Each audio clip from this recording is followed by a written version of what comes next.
petit thé à la pêche. Fantastique. C'est ce que j'aime au Japon, c'est que les thés sont légers, très peu sucrés, et puis tu t'en prends plein la gueule. T'as les papilles, mon gars, en ébullition. Bref, comment tu vas? Marty, on s'en fout du thé, oui. Hein. Il y a peu, je vous parlais d'un article intéressant sur le site de Dragon Ball, avec la traduction automatique qui nous fait doucement rigoler. Un article qui se penchait sur Vegeta, la rivalité entre Goku et Vegeta apparemment. Et ils ont pris un expert, un psychologue, pour décortiquer cette rivalité. Et je veux faire une vidéo sur le sujet.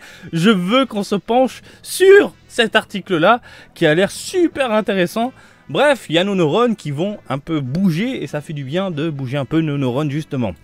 Salut à toutes et à tous, Marty Japan, on va passer au gros plan, comme ça tu suis avec moi. Et bien l'article a été diffusé sur le site officiel de Dragon Ball Vegeta.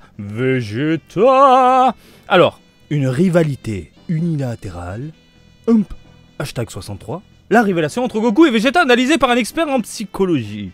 Ça tue. Ils sont quand même allés chercher un expert de ouf. Ils sont allés chercher un expert pour... Alors, qu'est-ce que t'en penses de comment Toriyama a fait voilà, cette évolution entre Goku et Vegeta? Gambare Kakaroto, Omae number one da. Alors, hein, fais de ton mieux, Goku, allez, vas-y. Courage, fonce, hein, Kakarot. Hein, c'est toi, le numéro 1. Vous vous souvenez de ce passage mythique? En plus, Eric Legrand qui joue très bien Vegeta à ce moment-là. On a tous eu des frissons, on a eu les poils levés, bref, ça tue. Vegeta ouvre son cœur en même temps. Hein. Dans l'histoire qui se déroule dans Dragon Ball, vous pouvez voir comment les personnages grandissent en surmontant des batailles féroces et comment les relations entre ces personnages s'approfondissent en conséquence. Dans un précédent article, nous avions évoqué la relation maître-élève de Piccolo et Gohan. Cette fois, nous parlerons de deux rivaux également très appréciés des lecteurs, Goku et Vegeta. Faisant leur début à l'origine dans le conte 204 du manga, donc dans le chapitre 204 du manga, Vegeta et Nappa envahissent la Terre dans le but d'utiliser les Dragon Ball pour obtenir l'immortalité. Par la suite, à travers de multiples batailles intenses, Vegeta commence lentement mais sûrement à se battre aux côtés de Goku pour défendre la Terre. Il va devenir daron, il va devenir adulte et Goku sera son meilleur ami. La fin de Dragon Ball, elle est juste... J'ai les poils qui montent. Goku et Vegeta sont tous deux membres de la race des guerriers Saiyans, mais leur éducation et leur attitude à l'égard du combat sont très différentes. J'ai demandé au professeur, alors, Nobuyuki Ota, spécialisé dans les recherches sur les sujets de compétition et de rivalité, d'analyser la relation de ces deux guerriers. Ils sont vraiment allés chercher un expert dans le domaine en psychologie, tout ce qui est rivalité, analyse de relations, etc. C'est ouf. Donc petit profil de Ota. Alors professeur agréé de l'école supérieure d'éducation contemporaine, université de Tubu. Docteur en psychologie de l'éducation à l'école supérieure d'éducation et de développement humain, alors j'adore les traductions, université de Nagoya. Recherche à la cognition intersonnelle de relations inhérentes aux rivalités et à la reconnaissance des objectifs présents dans la compétition, mène également des études sur la mise en œuvre des outils de cours, l'engagement des étudiants et les méthodes d'évaluation des cours. Auteur de plusieurs livres et articles académiques tels que Psychology of Rival Relationships et A Study of Rival Cognitive Process, Case Study about...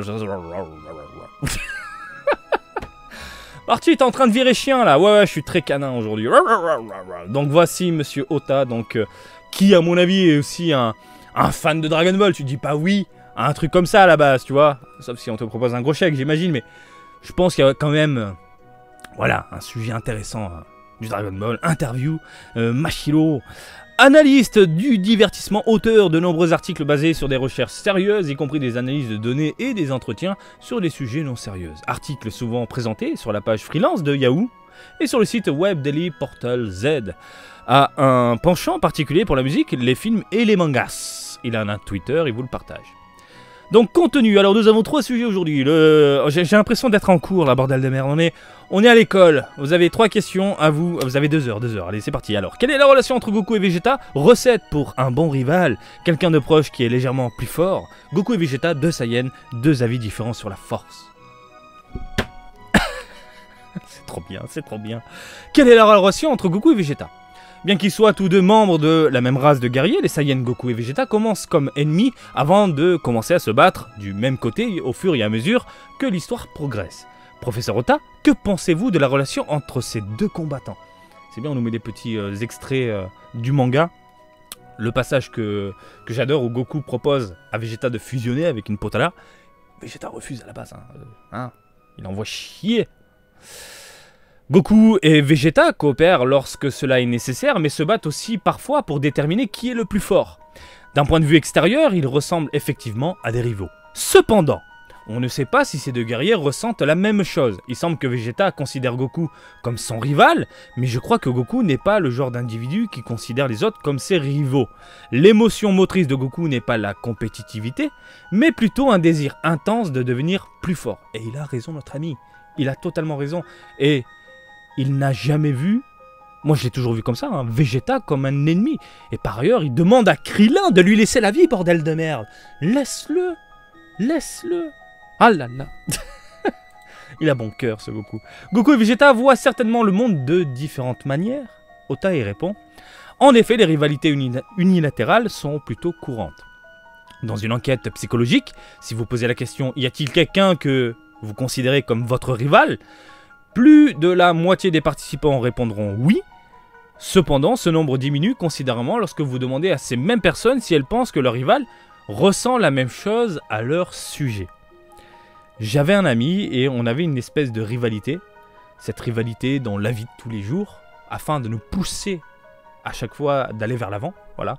Parce que, vous le savez, on a tous eu des hauts, des bas, des dépressions, etc. Et avec cette personne-là, j'ai passé de moments incroyables. Mais j'adorais toujours ce petit côté rival. Et on se lançait toujours des défis. Mais, à côté de ça, on était hyper liés, quoi. Ah oui, pose-moi la question si j'ai déjà considéré quelqu'un comme un rival, oui, mais en même temps, c'était un bro. Que je considère toujours comme un bro. Alors, tout comme dans une relation amoureuse, il n'est normalement pas possible de confirmer que les deux individus ressentent à un moment donné. Il est donc courant qu'une seule personne dans une telle situation pense que c'est mon rival. Donc en gros, deux personnes, il y en a un des deux qui pense t'es mon rival, l'autre peut-être pas en fait. Goku et Vegeta ont commencé comme ennemis, mais la dynamique entre eux a progressivement changé. Ce genre de situation est-il courant dans le monde réel? Ota répond. Au fur et à mesure que l'histoire progresse, Goku et Vegeta commencent à se battre ensemble car ils ont le même objectif. Se battre ensemble leur permet d'en apprendre davantage sur l'autre et leur donne l'occasion de reconnaître la force de l'autre. Ce genre de situation conduit normalement les individus à développer la confiance, donc en réalité une rivalité pourrait certainement résulter de ce genre de situation. En gros, c'est exactement ce que je viens de dire avec mon pote, c'est-à-dire qu'on crée une espèce de rivalité, on se donnait des défis, on se poussait l'un l'autre pour, déjà on s'analysait à chaque fois, pour avancer tout simplement dans la vie, quoi. Je vois donc la rivalité entre Goku et Vegeta et réalise d'un point de vue psychologique alors. Recette pour un bon rival, quelqu'un de proche est légèrement plus fort. J'adore le titre. J'ai une question sur les rivaux dans le monde réel. Est-ce important d'avoir un rival à soi? Ota répond. Le plus grand mérite d'avoir un rival est de vous donner un but. Oh, c'est ce que je viens de vous dire. Si vous avez quelqu'un contre qui vous voulez gagner à tout prix, il est plus facile de tout donner.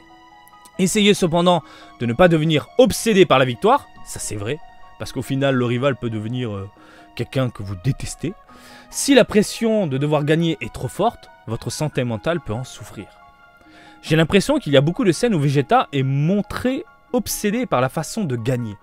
C'est vrai qu'il veut toujours surpasser Goku, toujours se surpasser lui-même, toujours devenir plus fort au final. Les cicatrices, putain ça fait du bien de voir des cicatrices sur Vegeta. Bah ouais, parce qu'aujourd'hui Vegeta il a la peau clean. Il a plus aucune cicatrice, il est clean. Voilà, il est impeccable. Puis ce visage arrondi, carré, piquant, enfin il y a de tout là, j'adore. Typé 90. Alors Ota y répond, en fait Vegeta est plutôt fort mentalement. Même après avoir vu à quel point Goku est devenu fort, il n'hésite jamais dans sa quête pour devenir encore plus fort. Je pense que ce niveau de force mentale n'est réalisable que par quelqu'un de sans Saiyan. En gros, nous, pauvres humains, on ne peut pas. Pensez-vous qu'il existe un moyen pour nous, les humains, d'atteindre le genre de force mentale que possède Vegeta? Ota répond. En fait, je ne recommande pas d'essayer de devenir aussi résilient mentalement. Les personnes trop fortes mentalement ont tendance à mettre à rude épreuve les autres autour d'elles. En gros, tu peux devenir un poids pour ton entourage. Je parie qu'au moins, certains de vos lecteurs connaissent quelqu'un dans leur vie qui est si stoïque qui semble un peu distant. Ah, c'est pas faux. Ah, c'est pas faux. Quand j'y pense, c'est pas faux. C'est pas... Oui, j'ai des potes. J'ai l'impression qu'ils parlent à moi. Oui, je te confirme que j'ai des potes un peu comme ça, ouais. La femme de Goku, Chi-Chi, et la femme de Vegeta, Bulma, ont toutes deux des personnalités très fortes, et je pense qu'il faudrait avoir leur type de mentalité pour supporter quelqu'un d'aussi tenace qu'un Saiyan. Hein, c'est vrai que les Saiyans ont tendance à choisir des femmes un peu fortes. Hein. J'allais dire physiquement, oui, mais surtout mentalement, quoi. Quoique Titi, elle veut en découdre avec Goku, hein, lors du tournoi.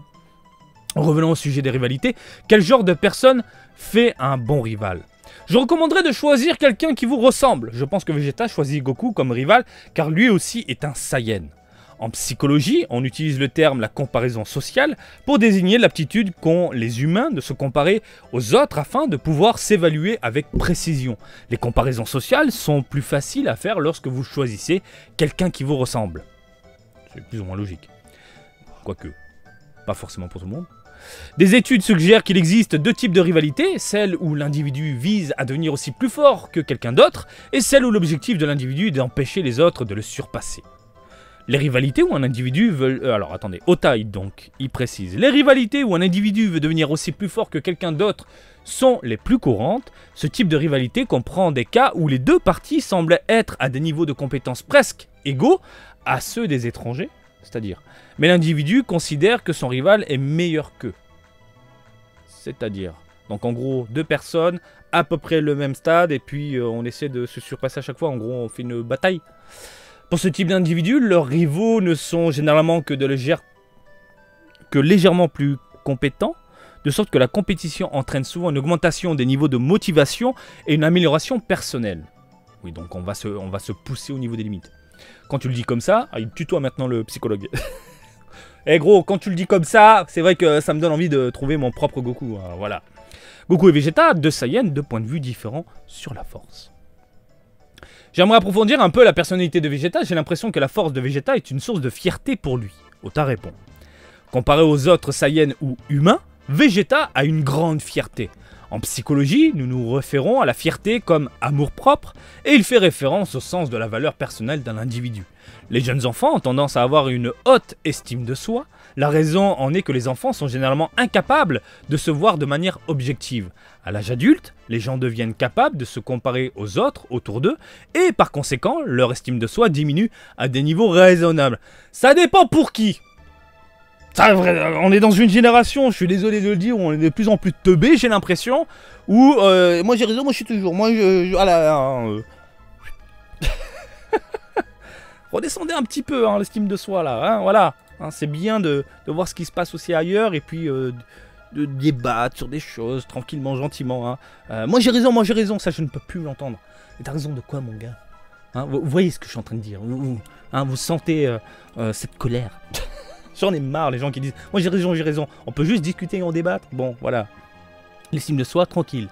Les personnes qui continuent à avoir une haute estime de soi, même à l'âge adulte, ne connaissent jamais cette baisse de leur estime de soi. En particulier les individus qui se trouvent être exceptionnels dans les choses qu'ils considèrent comme importantes auront une meilleure estime de soi. Hein? Tous les gens Kevin qui débarquent sur la chaîne, moi je connais mieux Dragon Ball que toi. Et vas-y, je te déboule les machins et en plus je t'insulte par derrière. Oh là là. Tranquille mon gars. Dans le cas de Vegeta, il valorise la force en raison de son sang Saiyan. De plus, il est lui-même un puissant guerrier Saiyan. Il est donc difficile pour lui d'avoir une haute estime de soi. Avoir une haute estime de soi est-il une bonne chose? Ota précise. Une estime de soi excessive peut être un problème. Mais maintenir une certaine estime de soi est une bonne chose. Si votre estime de soi est trop élevée, tout coup porté à votre fierté sera très stressant. Pour cette raison, je pense qu'il est sain de maintenir une estime de soi modérée. Nous avons établi que Vegeta a un haut niveau d'estime de soi. Sa ligne royale joue-t-elle un rôle là-dedans? Ota précise. J'imagine que, puisque Vegeta fait partie de la famille royale Saiyan, il a été élevé dans un environnement où il y avait beaucoup de pression pour devenir plus fort. C'est vrai. Il est également raisonnable de supposer qu'il s'est rendu compte qu'il était plus fort que ceux qui l'entouraient. Ce qui est vrai aussi. Je pense que c'est cette prise de conscience, en plus d'être dans une position de pouvoir, où il dirigeait ses propres subordonnés, qui a façonné sa vision du monde. Ce qui est vrai aussi. Bien qu'ils soient tous les deux des Saiyans, Goku et Vegeta ont des personnalités différentes. Ota répond oui, leurs aptitudes envers la concurrence sont différentes. L'objectif de Vegeta est de surpasser Goku, tandis que l'objectif de Goku est de rivaliser avec les autres afin de devenir plus fort. Je crois que pour Goku, l'accent est moins mis sur la défaite de ses ennemis que sur le désir de s'améliorer. Quelle classe! Cet angle-là, oh là là, magnifique. Les deux guerriers partagent l'objectif de vouloir devenir plus forts, mais leurs motivations sont intrinsèquement différentes. En gros, c'est différent. Ce qui me rappelle qu'après les guerriers Z aient finalement vaincu Vegeta sur Terre, Goku empêche ses amis de mettre fin à la vie de l'envahisseur et les convainc de laisser Vegeta s'échapper. C'est ce que je vous disais tout à l'heure. Oh là là, ce dessin de feu! Ah, Toriyama, tu es un dieu. Ota, donc, more que simplement vaincre ses ennemis au combat. Goku est le type de personne qui prend plaisir à l'acte de compétition dans le seul but de se rendre plus fort. C'est pour cette raison que je crois que Goku est mentalement fort, tout comme Vegeta. Les Saiyans sont vraiment autre chose. Quand je regarde ces deux Saiyans, Vegeta semble le plus humain des deux. Ah bon? Sa haute estime de soi et sa quête pour prouver sa propre force sont très pertinentes. Ah, hallucinant. Oui. Donc, en gros, dans cet univers de fiction créé par Akira Toriyama, au final, Vegeta a ce côté un peu plus humain dans notre réalité. Intéressant. Je pense que l'un des aspects intéressants de l'histoire de Dragon Ball est que Vegeta, élevé sur une autre planète, semble très humain, tandis que Goku, élevé sur Terre, semble très Saiyan. J'adore cette phrase. J'adore l'analyse. C'est pas faux quand on y pense. C'est pas faux. Ah, j'adore. Je comprends vraiment pourquoi Vegeta se sent tellement poussé à surpasser Goku maintenant. Merci beaucoup pour votre temps et pour cette conversation éclairante.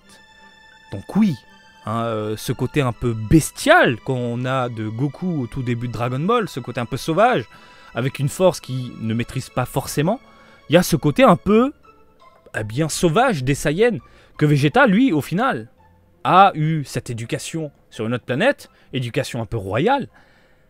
Et ouais, non mais tout c'est clair.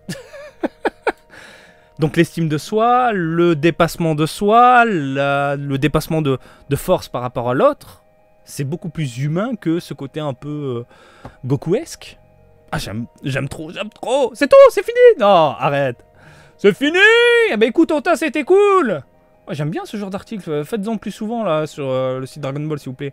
C'est génial. C'est génial. Bah écoutez les amis, on a fait le tour. Monsieur Ota, qui est ici présent, nous a vendu du rêve et son analyse est vraiment excellente et pertinente. Moi, j'ai bien aimé ce qu'il a dit.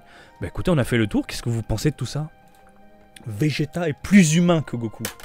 C'est beau quand même. C'est une belle conclusion. J'adore. Voilà, écoutez les amis, on a fait le tour. C'était une vidéo détente, une vidéo tranquille, une vidéo entre nous, pour ne pas changer. Et comme d'habitude, je vous invite à me suivre sur Twitter, Facebook. Facebook, Twitch, bon, je suis un peu moins sur Twitch, mais quand même, il y a toujours le site qui est, enfin, la page qui est là. Marty Japan, et je vous dis à très bientôt. Allez, salut, bisous, ciao, ciao!